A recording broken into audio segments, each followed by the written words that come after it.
Hey everyone, so it's Tanya again, and I'm back, and we're with divorce hack number 15. So, divorce hack number 15, it's a pretty quick one, but it's one that people just don't consider, and that's making sure that we update our contacts with everyone that needs to know what's going on. So, if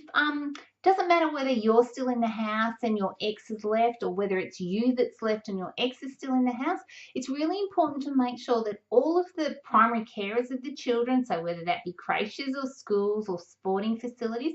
are now aware of your new address and your new contact details. It's also places like your accountant and the ATO, it could be your employer, but people need to be updated. Vic roads, anywhere that you're, like we've already discussed, banks and credit facilities, all of those people that need to get in contact with you, you need to make sure that they know where you are, because if something goes wrong, and it could be that one of the kids get injured, it could be that there's a bill not paid, it could be that